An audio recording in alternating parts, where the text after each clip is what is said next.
What's up, gang? It is I, Carlton Flowers, your crypto pro. Yay! And let me tell you what, lots of coffee tonight because I am putting in some work on these comics. And I just thought I would do a follow-up video and share with you what I'm doing.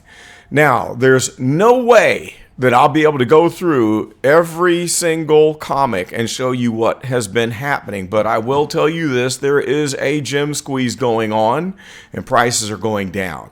And for the first time in as long as I can remember, maybe dating back to Marvel Comics #1, I am seeing a comic on sale at less than retail price. That's right. There is one out there right now that you can get for less than $6.99. I am organizing myself in such a way that I can compare the prices between the ones that have a high number that are left. Say there's 2,000 on Mrs. Marvel, or there's 2,400 on X-Men, and then we see where there's only 485 left on Darkhawk, or we have 830 on Fantastic Four here. Well, I'm just doing a little shopping and comparing, and I will tell you this, I'm not the comic expert. Okay, I just buy everything, and I have had people tell me that, you know, some of the ones that you buy are garbage or Why, you must be delusional! Are not popular in the real world or haven't gotten high ratings, and that's all true. But I don't have the time to research all of these things. When I see the prices low, I just get them. If I've got the money, I'm just going to get everything and do the grape shot approach where I just aim and fire right in the middle of the pack and get a little bit of everything. And thus far, my blind buying on comic books has done very well. Because as I mentioned in the last video, I'm up anywhere from 10x to 80x on a lot of these comics. And I have yet to go in the hole. And my favorite one, which is Marvel's #1, the remake of the 80s classic, that is not popular in the real world yet. It's very cheap, but I love it. And since I have great value of it because of the artwork, I'm thinking that in the future there will be other people who will agree with me.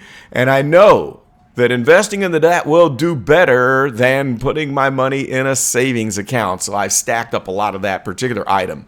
Anyway, I just wanted to put that in ahead of time and let you know that I'm not the expert. If you want to know about comics, holler at my man, Dokta Strange. The link to his YouTube channel is in the description. You can also holler at Joe, Big Collectibles. Those are my guys. When I need to know something about the comics in the real world, those are the guys that I go to. I'm not the expert. I just like to buy, flip, enjoy, and read these things and have a good time along the way. Check this out. This is a spreadsheet that I put together. I just did this tonight. This is adding to my monster spreadsheet where I have all of my VeVe items, my NFT items. And on this particular spreadsheet, let me move this over just a little bit. You can see that I have this column heading. It says get. In other words, get more of these. And then I just started actually putting the price spread on anything and everything just so I can get a rough comparison. So I may not get all of these. Now, as far as the ones that I do have a pile. As you know, I've got about 284 comics. Here are the ones that I have. And this is not even up to date. I've got to update this.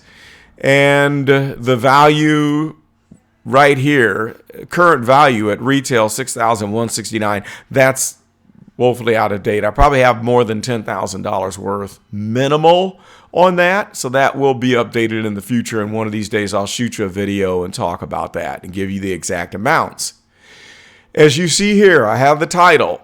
And then I have the common, uncommon, rare, ultra rare, secret rare, and the total that are out in circulation. And this is for comparison purposes to show us where the good deals might be hiding. For instance, when you see 2,100 and we have this common price of $7. Now here's the one that is under retail. It's Mrs. Marvel's number 16 at $6.93, which I think this is going to do well in the future. I have no problem believing that this won't bring me back a 10x. That's just my opinion, not financial advice.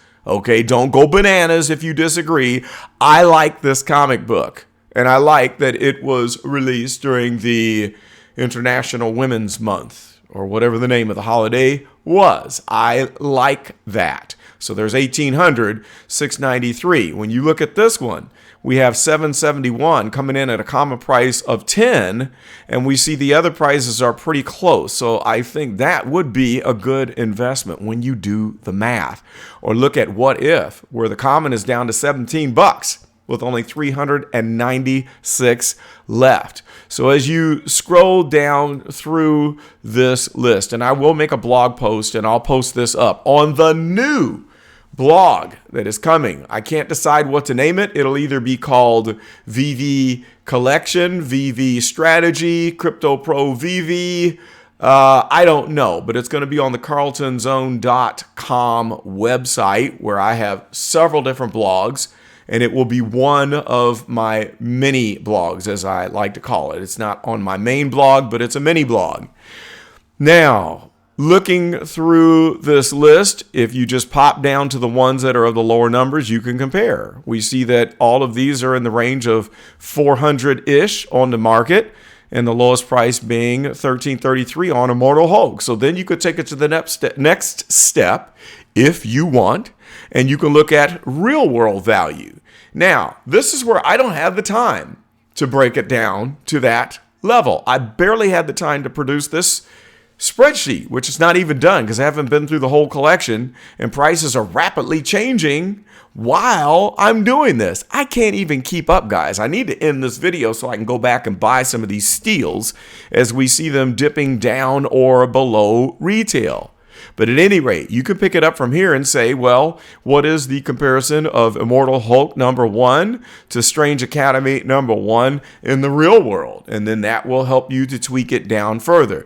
This is enough information for me to know that buying Immortal Hulk #1 is probably a good buy, as the supply is dwindling and we still see that low price. Fantastic Four #1, common at 145. See, that's what's possible. I don't even remember how many of these I have, but I sure like it. And I have that one on there for comparative sake. I'm not buying any more of that one, but this just lets me know. In fact, I think I've got two of these. I think I have the common and the rare. I wish I had the ultra rare coming in at 1,000. Ignore this. The Uncanny X-Men 96 is not 24,397. That's a typo. I'm thinking it's around 24 bucks. Let me take that off of there right now. All right. Now, looking through the rest of this list, we see a 223 and a 332. Prices are pretty interesting there. And then you can compare and see what the level is of the rare and the ultra rare. So what's a good buy on an ultra rare? Would it make sense to get this $52.99 ultra rare with 2,000 out and a common at $7? Maybe so, maybe not. Mrs. Marvel 16, I think yes, because I have value on this one. So if that has some real world value, maybe it does, maybe it doesn't. But in 5 years, are you telling me that this thing ain't gonna 10x, 50x, 100x? I'm gonna bet you that it will. I can't go wrong on these comics, ladies and gentlemen, because I'm gonna hold them long enough, and I'm not going to sell them for a loss. I'm not selling any of these until they 10x. And a lot of these I'm already sitting on 10 to 20x. This one, case in point, right here. What is that, 20x? $7 times 10 is 70, times 2 is 140. Therefore, we are over a 20x on Fantastic Four #1, counting the fact that I got that common on the drop for $6.99. All right, looking further at some of these. What is more noteworthy here?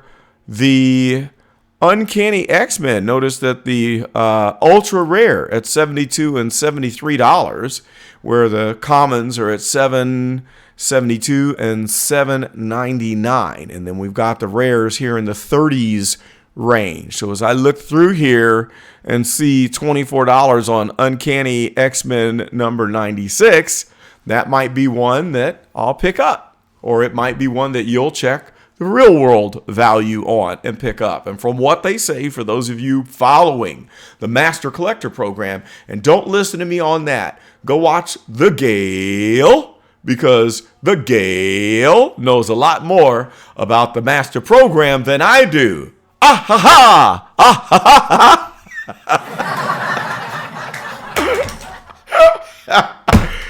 Oh, God, I gotta work on that. I'll have to brush up on my Gale impersonation. Oops, I typed over one of these. I tell you what, guys, I will work on that, and I will do a full Gale impersonation for you once I can perfect it. There's a couple others I might be able to do for you too. Chris, you might get impersonated. I might become VeVe Vault one day. I think I can do that chill VeVe Vault vibe. I definitely am going to impersonate Dan, the impersonator. That one's so gonna happen. Oh man, that's gonna be fun.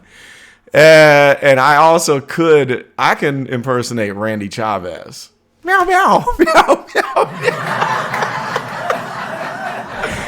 All right, I'm acting stupid, guys. But look, that's about all I got to say. I just wanted to bring this to your attention, that we have some incredible opportunities that are before us today. Get on the app, study the app, break down the prices, and take advantage as such.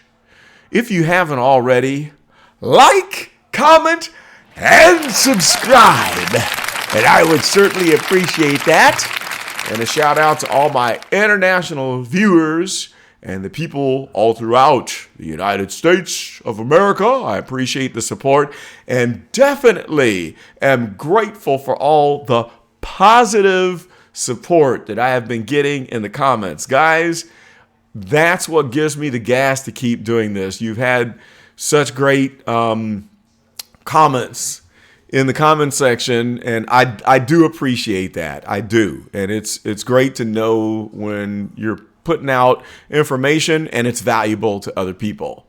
So like I said, I will post a snapshot of this little chart here on the blog post, and I will announce that and link it on the next video as soon as it is done. So that's about all. I got to get back to these comics. This is Carlton, and I am out.